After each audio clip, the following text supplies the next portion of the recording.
Well, I didn't get hit the last time. That's cool. 10 gold pieces. It's just nothing.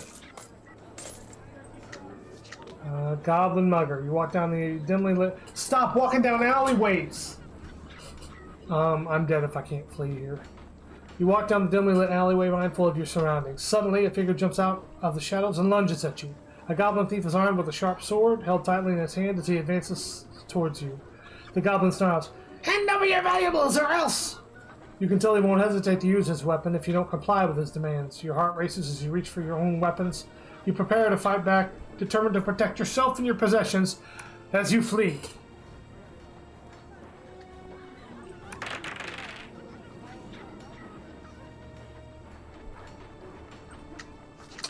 Weapon shop. A chime of bells announces your entrance to the weapon shop.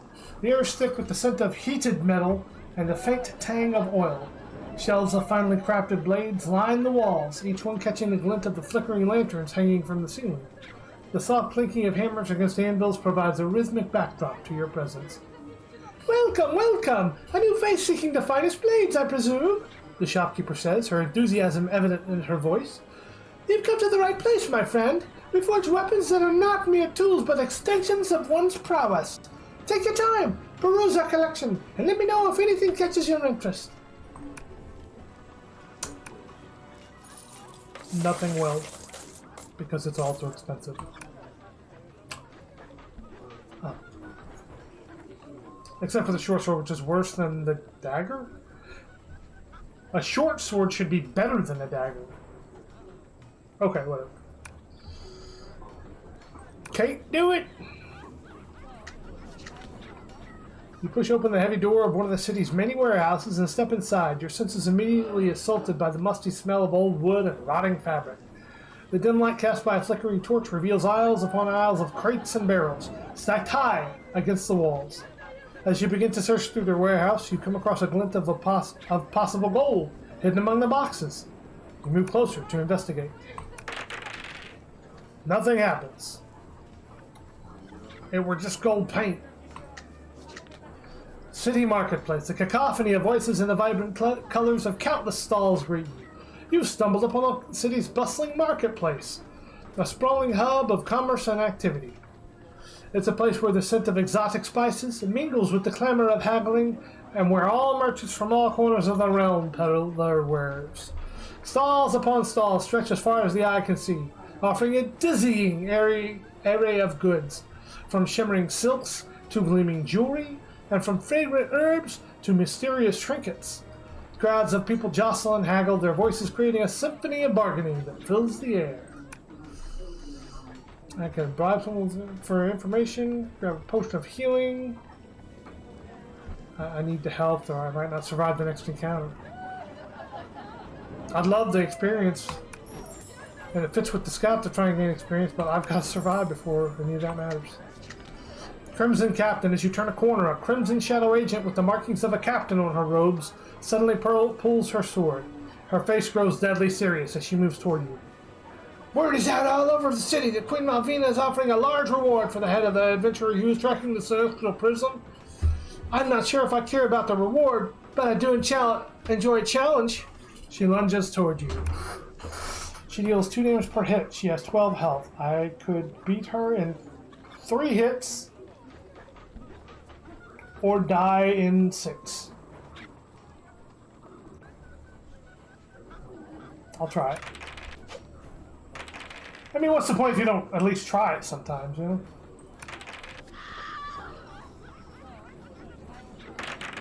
As always, if it gets bad enough and you're gonna die, you can try to flee anyway.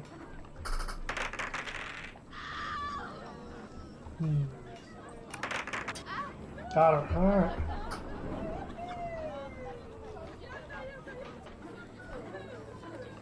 A shield!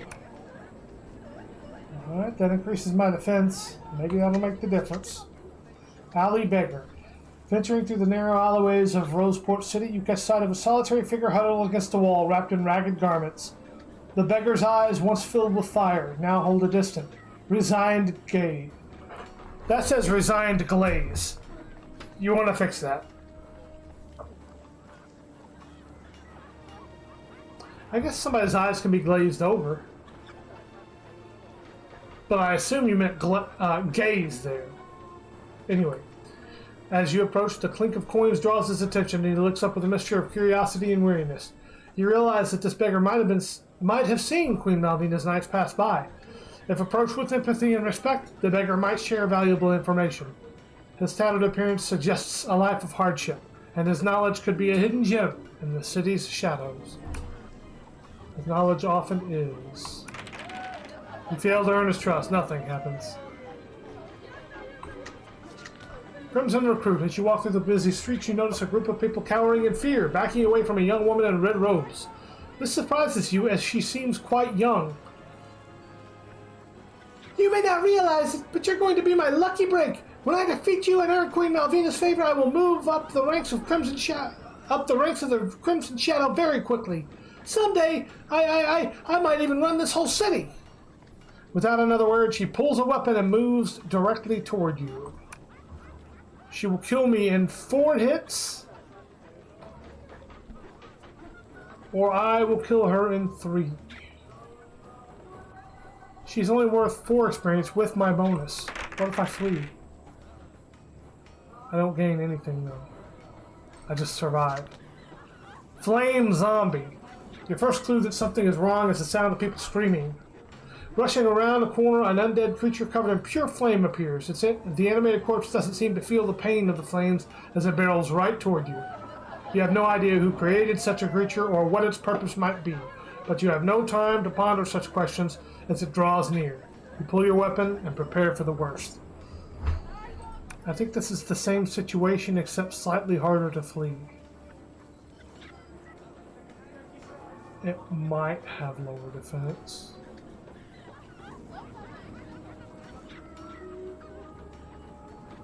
If I hit it 3 times, it'll kill it.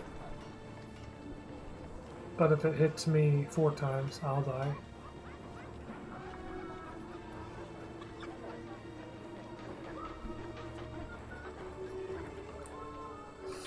I don't know. I feel like I should just try and avoid things if I can. To try and get to better cards. Maybe something will give me a boost.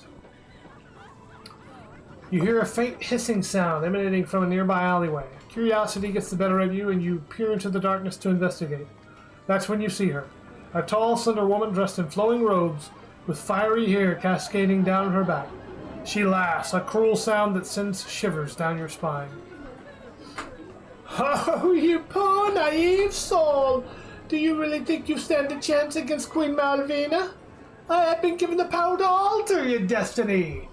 The sorceress begins casting a spell.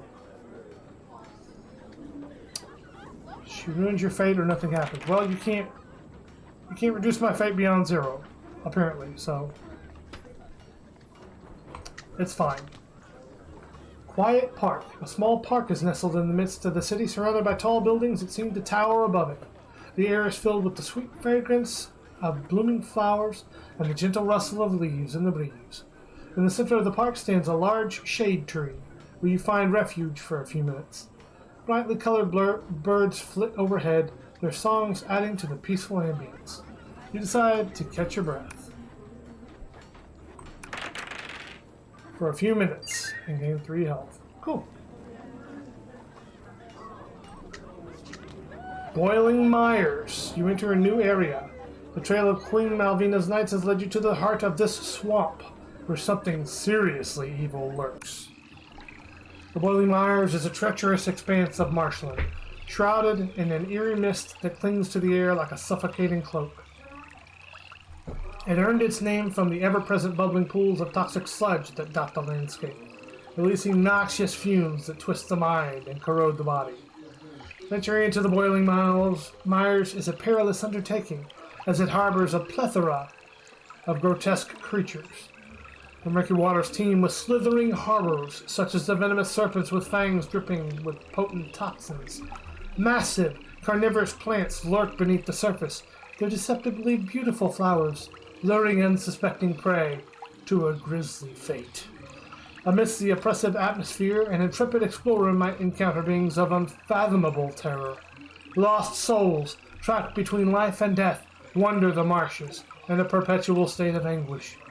Only those with ironclad determination may emerge with their sanity intact, bearing the scars of their harrowing journey.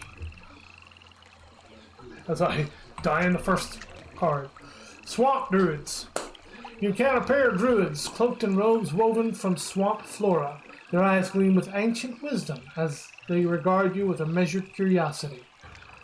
Greetings, adventurer, one of the druids intones, the sound of their voice blending harmoniously with the swamp's ambience. We are keepers of the natural order within this murky realm. In exchange for a modest offering of gold, we shall share with you the sacred wisdom that the boiling mires hold. The other druid nods in agreement, the wind carrying the scent of marsh herbs as they gesture toward a secluded clearing. Sure. Great experience. Well, paid for experience. Nomadic elf. Greetings, adventurer. An elf intones, a subtle aura of ancient wisdom surrounding her. I sense the currents of destiny flowing around you. I offer you two paths, the art of combat tactics, or the subtle dance of luck. For a fair exchange of gold, I shall impart the secrets you seek. Intrigued, you listen as the elf continues. For those who favor the blade, I can teach you the intricacies of combat. Alternatively, if you seek the winds of luck, I can guide you through the weaves of fate. The boiling mires are unforgiving, and mastery over fate or blade may prove invaluable in the challenges that lie ahead. They won't. I'm gonna die soon. And I don't need you. I don't need you. I can't pay you. Steel Revenant. Emerging from the mist, a formidable skeleton made of solid metal stands before you. Its frame, intricately crafted from steel, you use intricately a lot in your writing, gleams with an otherworldly luster in the muted light. The metallic skeleton stands sentinel in the swamp, its joints moving with an eerie grace. The air resonates with a low hum, as the metal structure seems to vibrate with latent energy. Its glowing eye sockets fix on you. Without a word, the Revenant raises its weapon and charges at you. With 5 experience, I would have to hit it 4 times. Yeah, 4 times I'd have to hit it. If it hits me 3-4 times. If it hits me 4 times, I'll die. Man. Not a good deal for me. But if I beat this, I will level up.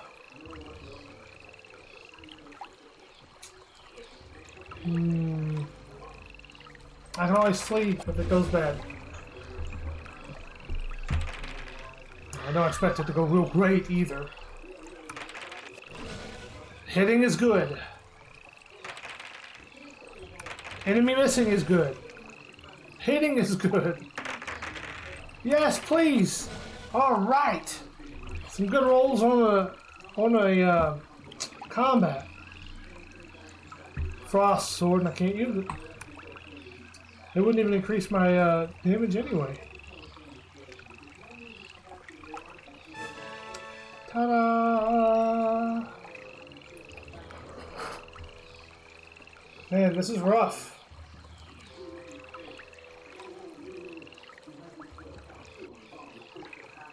I mean, I also kind of want fate too, but I don't want to miss.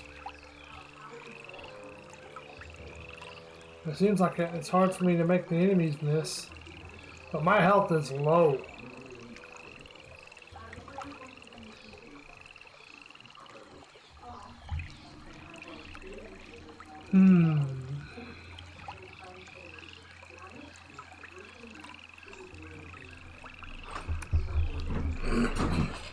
I'm gonna go speed. This manifests to try and survive a little longer. Maybe that'll help. Deadly Mire Ape. Emerging from the shadows, a Mire Ape reveals itself. It is a hulking silhouette with fur matted by swamp water and eyes that seem to pierce the darkness. Its muscular form moves with an unsettling combination of stealth and primal force as it fixates on you, and the adventurer who has become the unwitting intruder into its territory. The Mire Ape's growls escalate into menacing roars, and the swamp seems to shudder in response. Its elongated arms ending in razor-sharp claws flex with anticipation as it readies to defend its domain. Now this enemy only does 12 damage per hit, but it's got 15 health. So again, it's going to take me 4 successful attacks to kill it. It has a pretty good attack. It's got an okay attack bonus of +3. See, I just gained 1 to defense, and now this thing has +3 to attack. I don't know if the others have been that way. I'm just going to try to... Got a free? I failed to escape. It missed. Can I escape? Yes. Malvina's Assassin. A sudden rustle in the shadows catches your attention. Emerging from the murky depths, a figure clad in shadowy attire steps into view. It's an assassin, unmistakably sent by Queen Malvina to thwart your pursuit of the knights in the coveted celestial prison. The assassin's eyes, concealed by the hood of his dark cloak, lock onto yours with a cold intensity. If his eyes are concealed, you wouldn't see him. You tread upon a path forbidden by our queen. He declares, his voice a whisper that cuts through the swamp's oppressive atmosphere. The celestial prison shall reach its destination safely, and your quest ends here. This guy only does 2 damage per hit, but again, I gotta hit him 4 times. His defense is only 11 though.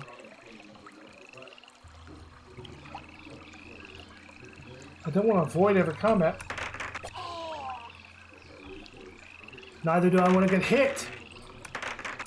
I don't want to avoid every combat. Neither do I want to get hit.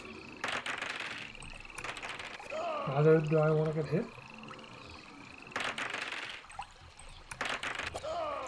Hey, we got out of that fight unscathed. Got a fire potion that might save my life.